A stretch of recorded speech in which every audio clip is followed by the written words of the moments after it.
राजा विक्रम अपने मंत्री जगन्नाथ के साथ बगीचे में खड़े होकर किसी गंभीर विषय पर बातचीत कर रहे थे। तभी उनकी पुत्री राजकुमारी सौम्या वहां आ गईं। पिताजी, मैंने फैसला किया है। फैसला? कैसा फैसला? पिताजी, मैंने फैसला किया है कि मैं केवल उसी से विवाह करूंगी जो मेरी 3 शर्तें पूरी करेगा। ये सुनकर राजा विक्रम अपनी पुत्री को ध्यान से देखने लगे। कैसी 3 शर्तें? पहली शर्त यह है कि मेरा होने वाला पति किसी राजवंश का नहीं होगा, बल्कि वो एक साधारण युवक होगा। क्या बात करती हैं राजकुमारी जी? ये कैसे हो सकता है राजकुमारी जी? आप एक राजकुमारी हैं। हाँ, मैं जानती हूँ कि मैं राजकुमारी हूँ और मेरा यही फैसला है। मैं खुद को वचन दे चुकी हूँ कि मैं उसी पुरुष से विवाह करूंगी जो मेरी इन 3 शर्तों पर खरा उतरेगा। मैं अपने दिए हुए वचन को नहीं तोड़ सकती, नहीं तो मुझे पाप लगेगा। और 2 शर्तें क्या हैं?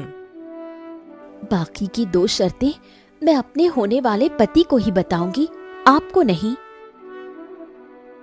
राजा विक्रम ने अपनी पुत्री को समझाने का बहुत प्रयास किया, लेकिन राजकुमारी सौम्या अपनी जिद पर अड़ी रही। आखिरकार राजा विक्रम ने मंत्री जगन्नाथ की ओर देखा। हाँ, मंत्री, जाओ, जाकर पूरे राज्य में ऐलान कर दो। मंत्री जगन्नाथ राज्य में ऐलान करने के लिए वहां चले गए। कुछ समय बाद सावित्री कुएं से पानी भर रही थी। तभी गांव का जमींदार वहां आ गया। अरे ओ सावित्री!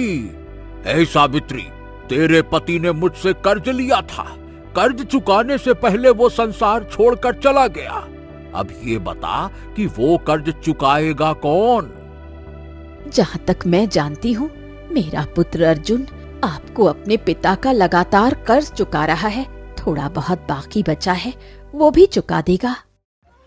अरे लेकिन मुझे अभी के अभी बचा हुआ पूरा कर्ज चाहिए, अभी के अभी। तभी वहाँ अर्जुन आ गया। और मैं कहता हूं अभी के अभी यहां से चले जाओ जमींदार। ये मत समझना कि तुम्हारी गीदड़ भभकियों से मैं डर जाऊंगा। तुम्हारा 75% कर्ज मैं चुका चुका हूं और बाकी का भी चुका दूंगा। चुका दूंगा? अरे हाँ, ठीक है, बहुत जल्दी चुका देना, वरना मैं तुझे देख लूंगा। हाँ, नहीं तो बड़ा आया। इतना कहकर जमींदार वहां से चला गया। अर्जुन अपनी माँ को लेकर घर लौट आया। अर्जुन की माँ सावित्री चिंतित हो गई। बेटा, जमींदार बड़ा खतरनाक आदमी है। अरे चिंता क्यों करती हो माँ? वो कितना भी खतरनाक क्यों ना हो, मैं किसी से नहीं डरता। आपका बेटा हूं मैं। तभी वहां गांव का मुखिया आ गया। अर्जुन, क्या तुमने राज्य में हो रहे ऐलान को सुना? ऐलान? कैसा ऐलान मुखिया जी?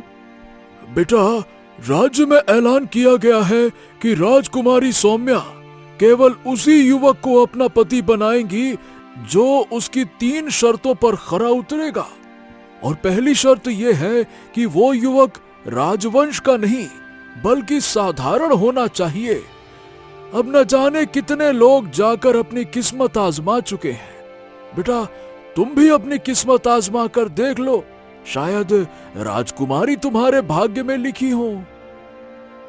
ये सुनकर अर्जुन गहरी सोच में डूब गया। ठीक है, अगर ऐसा हुआ तो ये तो मेरे लिए बहुत अच्छा होगा।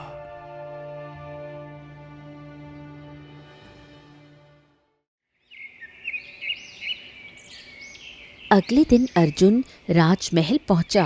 राज दरबार में राजा विक्रम, मंत्री जगन्नाथ और राजकुमारी सौम्या बैठे हुए थे। कौन हो तुम? प्रणाम महाराज, मेरा नाम अर्जुन है। मैं एक साधारण युवक हूँ। जब मैंने राजकुमारी की 3 शर्तों के बारे में सुना तो मैं अपना भाग्य आजमाने के लिए यहाँ चला आया। राजकुमारी सौम्या ने अर्जुन को ध्यान से देखा। पहली शर्त तो तुमने सुन ली, लेकिन आगे भी सुन लो। विवाह के बाद मैं इस महल को छोड़ दूंगी और साधारण जीवन ही जीऊंगी। अगर तुम ये सोचते हो कि मुझसे विवाह करने के बाद तुम राजकुमार बन जाओगे, तो ऐसा विचार अपने मन से निकाल दो। अगर तुम्हें ये शर्त मंजूर है तो बाकी की 2 शर्तें मैं तुम्हें विवाह के बाद ही बताऊंगी।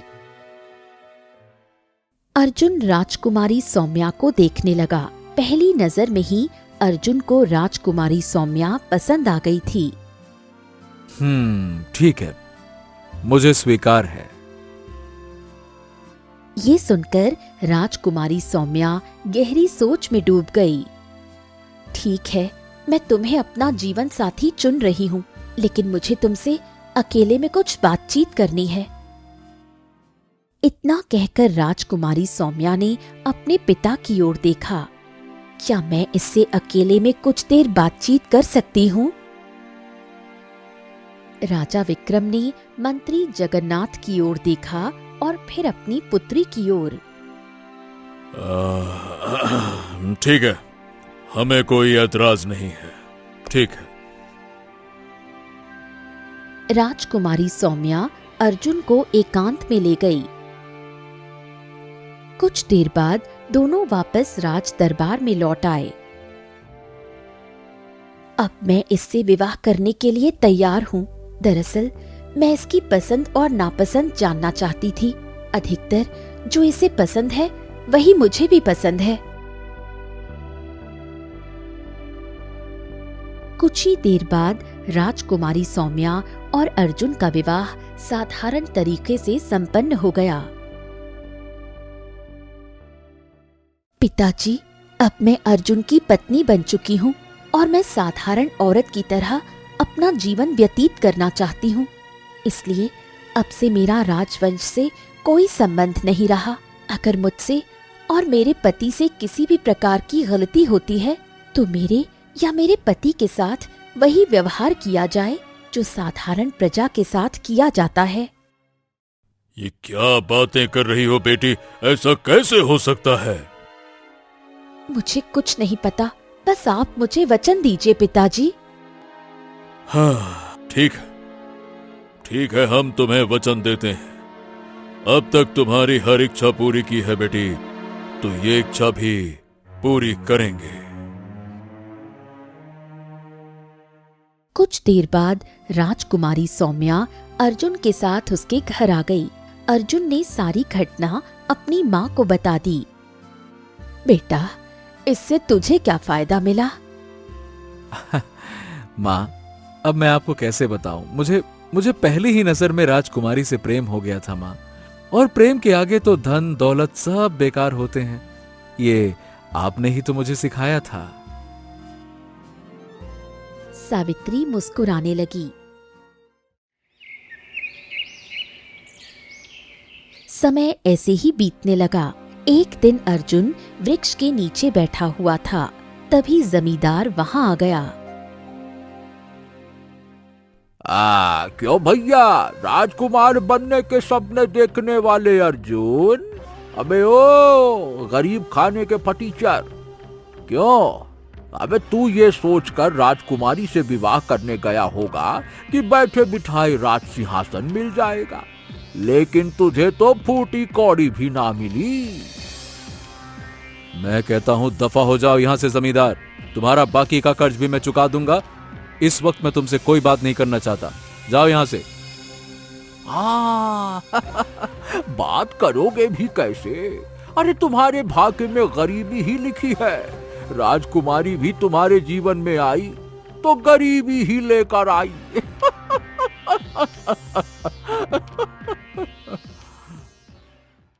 इतना कहकर जमींदार अर्जुन का मजाक उड़ाता हुआ वहां से चला गया। अर्जुन अपने घर आ गया। तुमने वचन दिया था कि शादी के बाद तुम मेरी 2 शर्तें और पूरी करोगे। हाँ, और मैं अभी भी इस बात पे कायम हूं। बताओ। राजकुमारी सौम्या ने गहरी नजर से अर्जुन को देखा। तो फिर मेरी दूसरी शर्त सुनो। तुम्हें महल जाना होगा, वो भी चोरों की तरह। और मेरे पिता राजा विक्रम अपने गले में एक हार पहनते हैं। उस हार में एक विशेष प्रकार का हीरा लगा हुआ है। तुम्हें वही हार चुराकर यहाँ लाना होगा, लेकिन ऐसे कि किसी को पता ना चले। क्या क्या बात कर रही हो? ये कैसी विचित्र शर्त है? ये क्या बात हुई? शर्त तो शर्त है, अब फैसला कर लो, वचन निभाओगे या नहीं। अर्जुन कुछ देर गहरी सोच में डूब गया। चलो, अब देखो, सही बताऊं, मुझे नहीं पता कि तुम्हारी इस शर्त का क्या रहस्य है, लेकिन जैसा कि मैंने वचन दिया है, मैं इसे निभाऊंगा।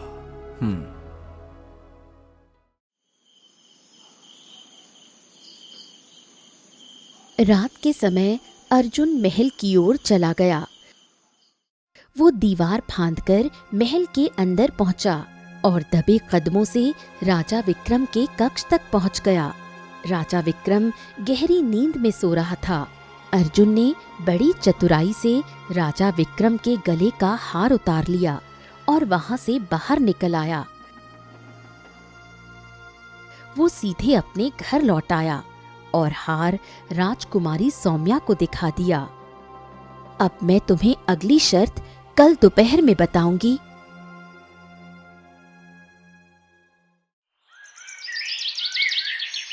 अगली सुबह जब राजा विक्रम की आंख खुली तो उसने अपने गले का हार गायब देखा और क्रोधित हो गया।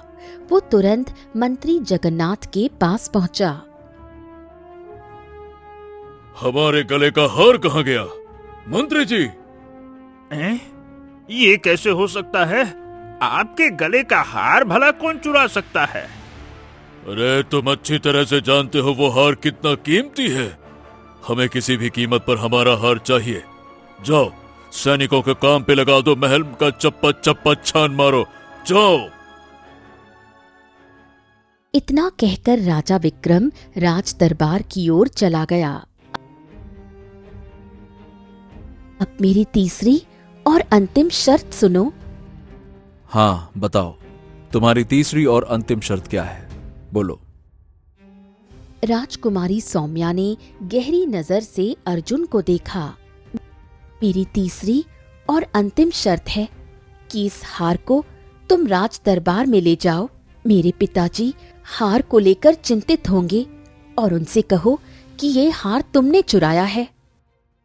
क्या क्या ये क्या बात हुई? क्या मैं तुमने वचन दिया था, तुम इसे निभाओगे, लेकिन तुम्हें मेरे पिताजी से एक बात और कहनी होगी। कौन सी बात?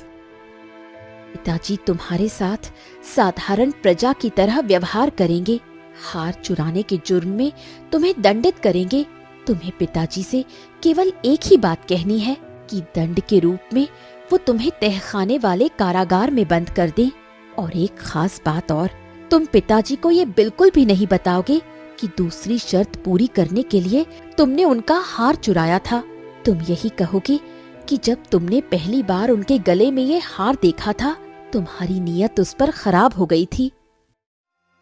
ये सुनकर अर्जुन गहरी सोच में डूब गया। ठीक, जब मैंने तुम्हें वचन दिया है तो मैं अपना वचन कभी नहीं तोड़ूंगा। अगर तुम्हारी तीसरी और अंतिम शर्त यही है तो मैं इसे जरूर पूरा करूंगा। ठीक है। राजमहल में अफरा तफरी मच गई थी। कुछ ही देर बाद अर्जुन राज दरबार में आकर खड़ा हो गया। ओ, तुम तो अर्जुन हो, हमारी पुत्री के पति। तुम यहाँ क्यों आए हो? प्रणाम महाराज।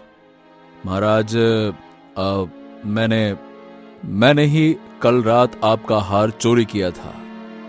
क्या बात कर रहे हो तुम? ऐसा तुमने क्यों किया? जब मैंने पहली बार आपके गले में ये हार देखा था, बस तभी से मेरी इस पर नीयत खराब हो गई थी। मैंने सोचा था कि राजकुमारी से विवाह करने के बाद मैं राजकुमार बन जाऊंगा और आपसे यह हार ले लूंगा।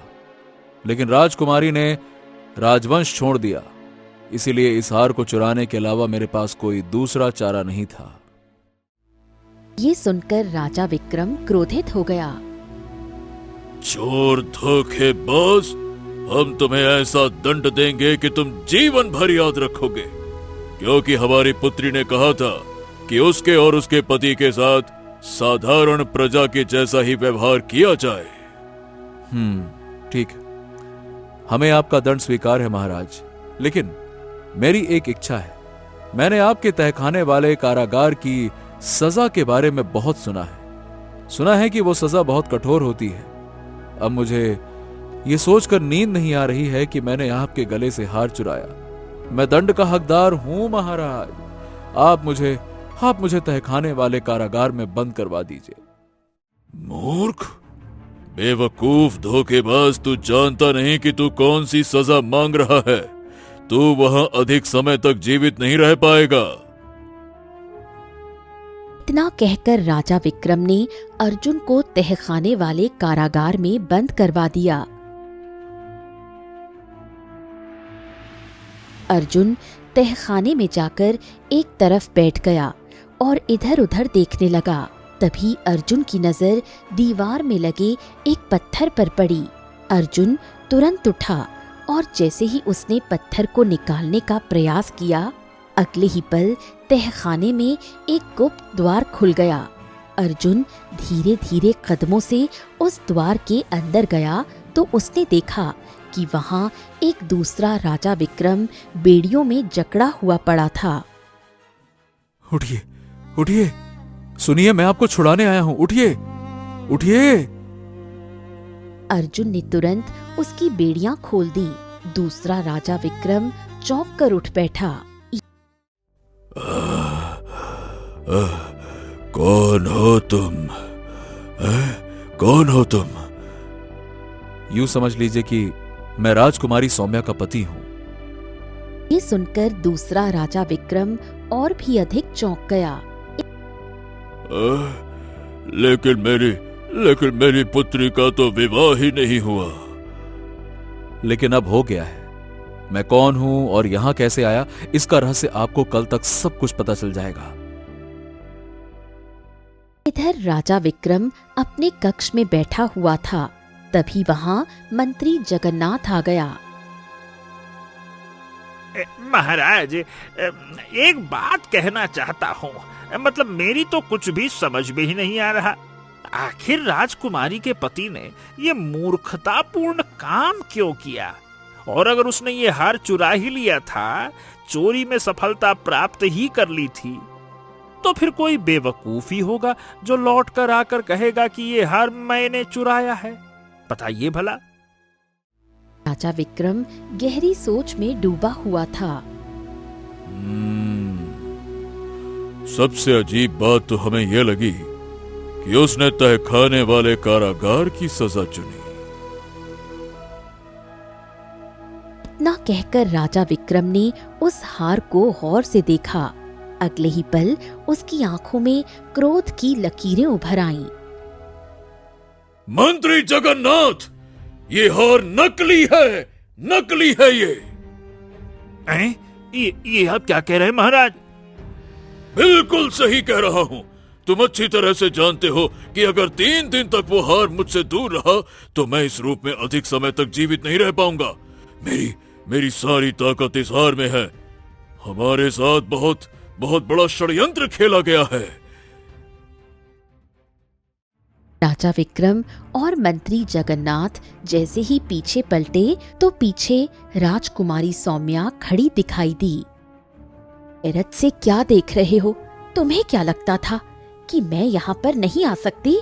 मेरा बचपन इसी महल में कटा है और मैं महल के हर गुप्त रास्ते से वाकिफ हूँ।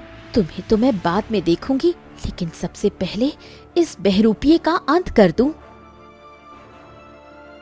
ना कहकर राजकुमारी सौम्या ने अर्जुन की ओर देखा। इस हार के हीरे को तुरंत तोड़कर जमीन पर पटक दो, बहरूपिया सामने आ जाएगा।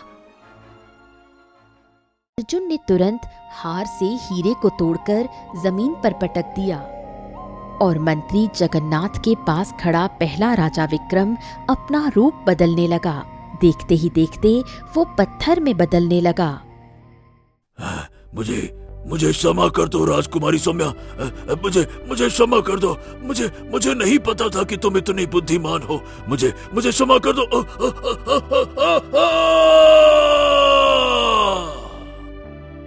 ना कहते ही वो पूरी तरह पत्थर बन गया।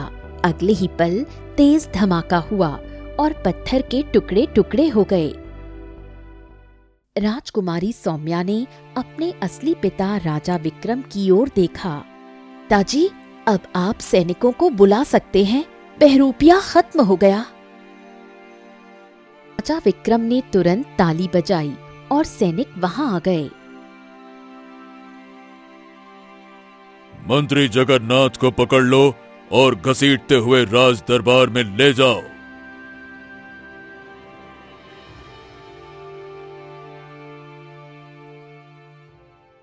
कुछ देर में राजकुमारी सौम्या, असली राजा विक्रम, अर्जुन और मंत्री जगन्नाथ राज दरबार में खड़े थे। तुम्हारे मन में कई प्रश्न चल रहे होंगे कि मैं अपने मकसद में सफल कैसे हुई। तो सच्चाई सुनो। कुछ समय पहले मुझे अपने पिता पर शक हो गया था, क्योंकि उनका स्वभाव दिन ब दिन बदल रहा था। एक दिन मैंने तुम्हारी और उस बहरूपिये की बातचीत सुनी। तब मुझे पता चला कि जिसे मैं अपना पिता समझ रही हूँ वो मेरे पिता है ही नहीं, बल्कि एक बहरूपिया है। वो बहरूपिया जादूगर कालराज था, जो मेरे पिता की शक्ल लेकर महल में घूम रहा था।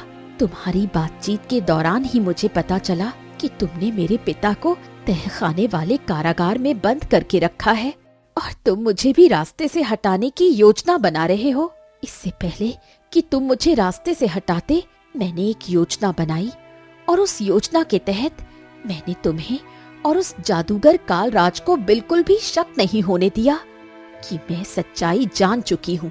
मैंने 3 शर्तों वाली बात जानबूझकर तुम्हारे सामने रखी ताकि तुम्हें यकीन हो जाए कि मैं राजवंश से मुक्त होना चाहती हूँ और मेरी जान बच जाए। पहली शर्त मैंने इसीलिए रखी थी कि मैं किसी साधारण युवक से विवाह करना चाहती हूँ। राजकुमारी सौम्या ने अर्जुन की ओर देखा। अर्जुन मेरे जीवन में आया और उसने ये जानते हुए भी मुझे स्वीकार कर लिया कि विवाह के बाद भी वो साधारण जीवन ही जिएगा। तब मुझे विश्वास हो गया कि यही व्यक्ति मेरा साथ देगा। मैंने इसे अकेले में सारी सच्चाई बता दी थी। राजकुमारी ने मुझे बता दिया था कि जादूगर कलराज की सारी शक्ति उसके गले में लटके हुए हार में छिपी है।